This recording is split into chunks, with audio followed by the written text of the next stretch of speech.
मेरे पास भी एक किस्सा आया था कर्ण पिशाचनी का। कर्ण पिशाचनी तो वैसे ही बड़ी फेमस चल रही है आजकल इंटरनेट पे है। वो यूथ के बीच में ज्यादा चल रही है। यूथ बहुत याद करता है उन्हें, लेकिन ये जो था ये थोड़ा उल्टा पड़ गया था।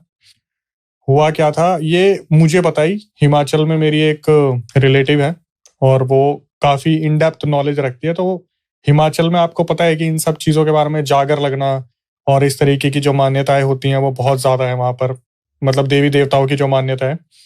तो मैं कभी कभी उनसे फोन करता था कि आपके यहाँ पे तो इतना सब कुछ होता है, कभी आप ही बता दिया करो। तो कभी कभी ऐसा होता है ना कि माइंड में एकदम से क्लिक करा। तो जैसे दिन में मैंने बात करी, मैं शूट पे बैठ गया और मैं अपने स्टूडियो में था। मेरा स्टूडियो का माहौल भी ऐसा पूरा रेड और मैं अकेले में शूट करता हूँ। तो उनका अप्रोक्सीमेटली रात के 10:30-11 बजे फोन आया। बोली कि अक्षय मैं तेरे को ना एक चीज बताना भूल गई। बोली कि तेरे को मैं बताती हूँ कि ना जो दिल्ली जयपुर हाईवे है उसके वहां पर ना जंगलों में कर्ण पिशाचनी रहती है। मैंने बोला आपको कैसे पता? बोलिए केस बहुत ज्यादा वायरल हुआ था, क्योंकि जैसे होता है ना कि तांत्रिक फैलता चला जाता है वो चीज, तो वो उन तक भी पहुंची वो बात। एक सरदार जी थे, उनका बिजनेस काफी लॉस में चल रहा था, काफी लॉस में था। तो उन्होंने बहुत सारे लोगों के पास गए, जैसे कुछ होते हैं कि मेरे को गड़ाधन दिलवा दो, कि कहीं जमीन के अंदर गड़ाधन हो, कोई ऐसी सिद्धि मुझे दिलवा दो जिससे मैं अपना बिजनेस प्रॉफिट में ला सकूं। तो उन्होंने बहुत सारा पैसा अपना इन्वेस्ट कर दिया था अपने बिजनेस के ऊपर, पर वो बिजनेस चल नहीं रहा था। अब ये पहुंचते एक ऐसे तांत्रिक के पास पहुंचे।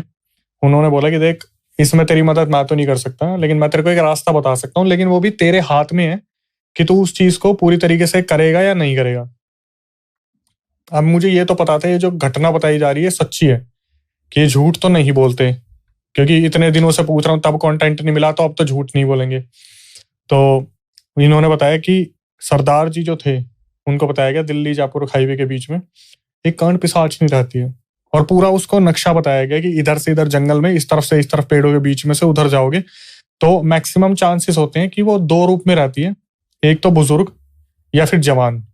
लेकिन उसकी पहचान है कि उसके बाल बहुत लंबे मिलेंगे आपको, और वो आपसे इन रिटर्न कुछ मांगेगी। अब ये भी आप पे डिपेंड करता है कि आप दोगे नहीं दोगे, उस चीज को एक्सेप्ट करोगे नहीं करोगे, ये आपके हाथ में। ये उस चीज को सोचते कि अब मेरी जिंदगी में रह ही क्या गया, तो एक बार आजमा के देख लेते हैं। ये क्या करते हैं, अपनी गाड़ी उठाते हैं, दिल्ली करोल बाग साइड के रहने वाले थे, और ये उस हाईवे पे निकल जाते हैं बताए टाइम पे और बताए उस रास्ते पे।